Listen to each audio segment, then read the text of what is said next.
उपाय छ भने बताइदिनुहोस्। नारायण नारायण नारायण भनेपछि हजुरलाई चिन्ते रोग लागेछ। महात्माजी, सबै रोगको औषधि बन्यो, सबै रोगलाई उपचार गर्ने डाक्टर जन्मनुभयो, तर यो चिन्ते रोगको औषधि पनि छैन। चिन्ते रोगको उपचार गर्ने मनोविज्ञान त्यस्तो विद्वानको व्यक्तिको जन्म पनि भएको छैन। यसको औषधि भनेको त मनले भगवानलाई सम्झिने, हरिनाम संकीर्तनको जप गर्ने। ठिक छ, म हजुरलाई 4वटा श्लोक दिन्छु। यही 4 चतुर श्लोकी भागवतबाट मैले ब्रह्माजीबाट पाएको हो, मेरो पिताजीलाई भगवानले दिनुभएको हो। यही 4 श्लोक म तपाईलाई दान गर्छु। यही 4वटा श्लोकलाई हजुरले धेरै लामो विस्तार गर्नुहोस् अनि सबै देवताले सिद्ध भएको, लौकिक अलौकिक लीला भएको, हरिनाम संकीर्तनलाई जोड दिने, पितृ उद्धारको संकल्प बोक्ने, मानव जीवनमा मेल खाने एउटा यस्तो महापुराणको रचना गर्नुहोस्। तपाईले कृष्ण वाङ्मय प्रतिमूर्ति स्वरूप श्रीमद् भागवत महापुराणको रचना गर्नु भएको छैन, त्यसैले तपाईलाई चिन्ता परिरहेको छ।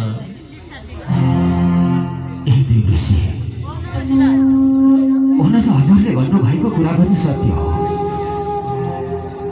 अहिले जसको नामबाट पुराणहरूको रचना गरे, गणेश पुराणको रचना गरे, गणेशको बढी बयान गरे, देवी भागवतमा देवीको बढी बयान गरेको छु, विष्णु पुराणमा विष्णुको वर्णन गरिएको छ, शिव पुराणमा शिवको वर्णन गरिएको छ। तर भगवान स्वयं कृष्णको मैले व्याख्या र वर्णन गर्न सकेको रहेनछु। त्यसै कारणले आज मेरो मनमा यो चिन्ता उत्पन्न भएको रहेछ। महात्माजी, मेरो पूर्वजन्मको कहानी तपाईलाई सुनाए भने पहाड रसाउँछ, तपाईँको आँखा रसाउँछ। म एउटा दासीको छोरो थिएँ।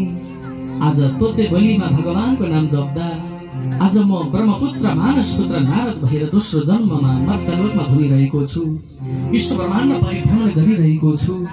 त्यसैले भगवानको चिन्तन भन्दा ठुलो केही पनि छैन। भन्दै हुनुहुन्थ्यो पार्वती नन्दनज्यूलाई बोलाउनुहोस्, मैले दिएको 4 श्लोकको रचना गर्नुहोस्, विस्तार गर्नुहोस्। अनि उहाँले लेख्नुहुन्छ, अनि श्रीमद् भागवत कृष्ण वाङ्मय प्रतिमूर्ति स्वरूपको ग्रन्थको रचना गर्नुहोस्। अनि यही रचना भएपछि तपाईँको मन शान्त हुनेछ। महात्माजी,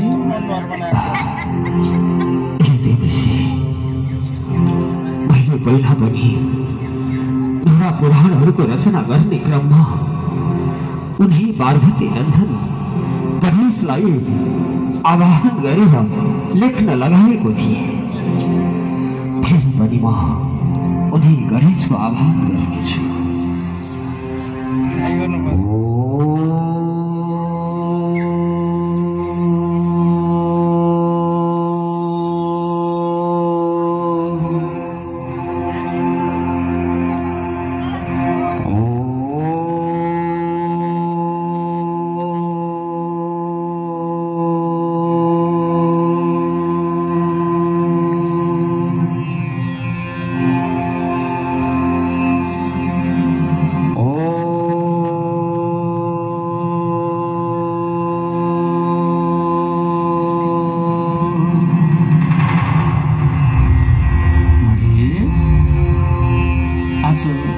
महात्माजीले मेरो यति कठोर तपस्या गरिरहनु भएको छ।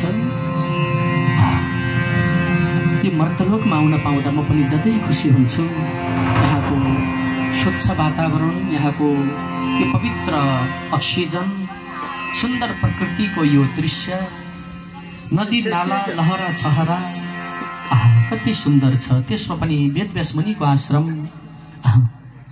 मन्त्र जपिरहनु भएको छ। आज पनि महात्माजीको दर्शनले मेरो जीवन धन्य बन्ने भयो। महात्माजी, वेदव्यासजी, म पार्वती नन्दन हजुरको दर्शनको लागि आइसके कैलाशबाट।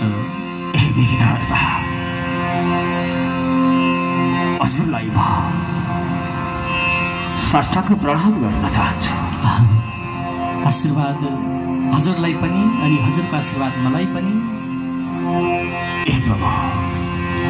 आज देवर्षि नारदको आज्ञाले मैले हजुरको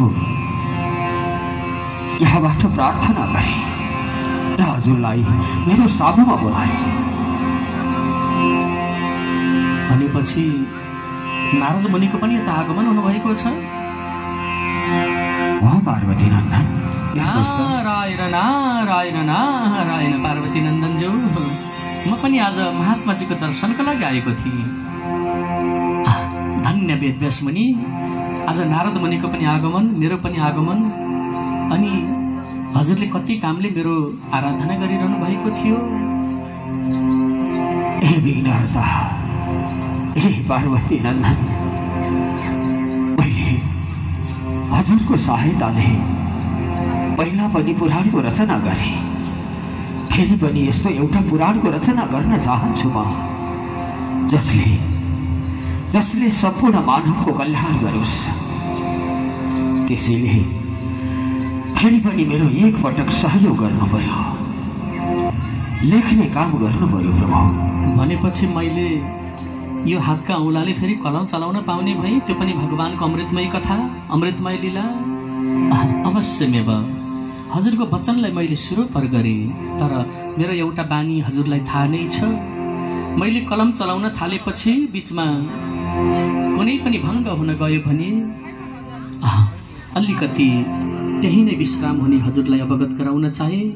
त्यसैले मलाई लाग्छ हजुरको मुखारबिन्दबाट श्लोक बिचमा रोकिने छैन, मैले पनि कलम चलाएपछि बिचमा रोकिनु पर्ने छैन।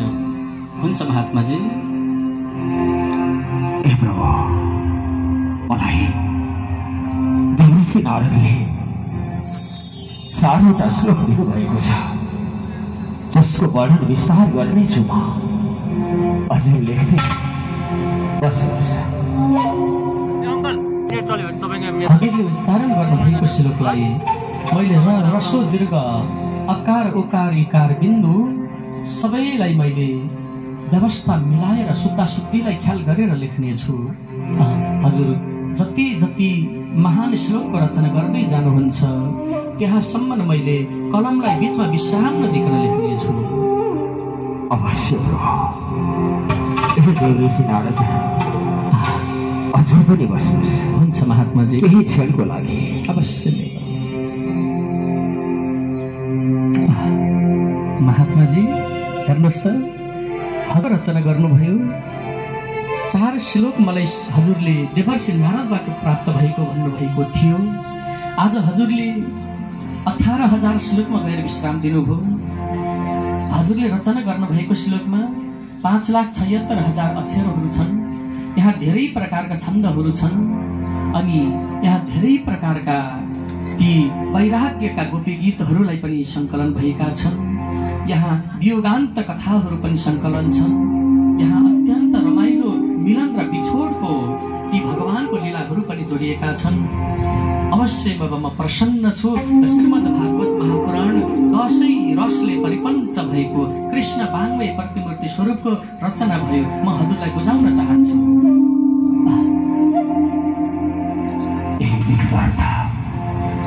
पार्वती नन्दन, अब म प्रसन्न भएको छु। उनी भगवान कृष्णको वर्णन गरेर आज यो श्रीमद् भागवत महापुराणको रचना गर्न सफल भएको छु। धन्य हो प्रभु। हजुरको आशीर्वाद। आज मैले पनि भगवानको अमृतमय लीला यो हातले कलम चलाएर लेख्न पाएँ। सबै मानव जीवन उपयोगी, मानव जीवनको जीवन पद्धतिलाई हेरेर, जीवन दर्शनलाई हेरेर तयारी भएको ग्रन्थ छ। यसबाट एकम शास्त्रम भागवतम मुक्तिदानी नगर जति प्रेतात्माहरूको मुक्ति मिल्नेछ। मानव जीवनमा जे चाहे त्यही फल मिल्नेछ।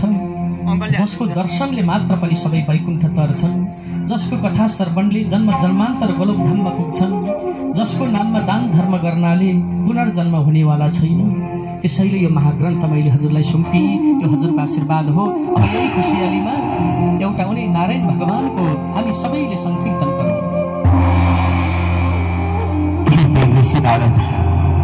नारायण नारायण। आज हजुरको उपदेशले मैले यो पुराणको रचना गर्न सम्भव भयो।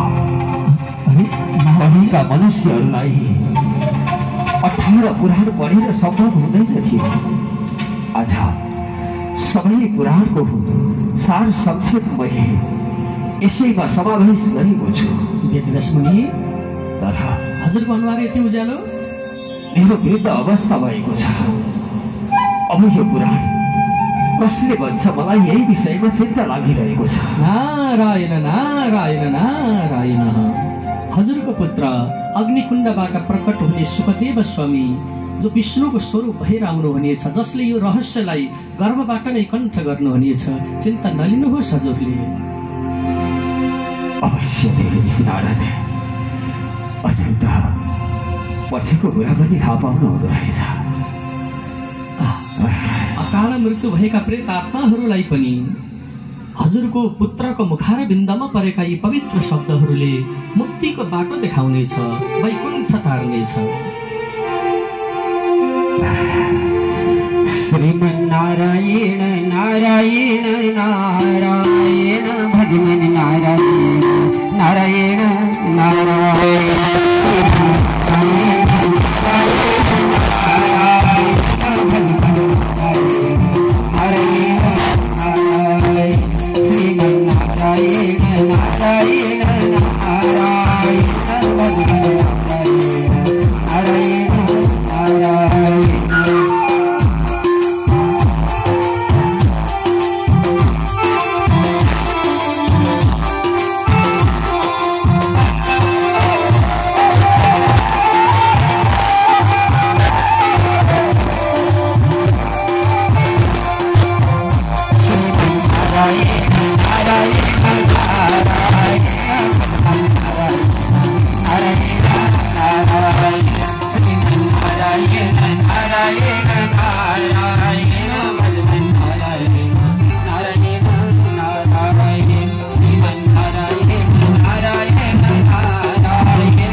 चिन्ता हटेर गयो। श्रीमद् भागवत कृष्ण बाङ्मय प्रतिमूर्ति स्वरूप दशै रसले सिद्ध भएको यो ग्रन्थको रचनाले अब हजुरको अनुहारमा खुसी प्रकट भएको छ। अब हामी पनि हजुरको कृपा भए आफ्नो आश्रमतिर लाग्थ्यौँ। अवश्य प्रभु, हजुरले मलाई यति धेरै सहयोग गर्नुभयो। अवश्य यहाँबाट म हजुरलाई बिदा दिँदैछु। हुन्छ महात्माजी। अनि देवी नारद, आज्ञा होस् न। हजुर पनि एक ठाउँमा धेरै बेर बस्न सक्नुहुन्न थियो। नारायण नारायण नारायण। अब म पनि परमतिर लाग्छु। आज मेरो आश्रममा धेरै बेर बस्नुभयो।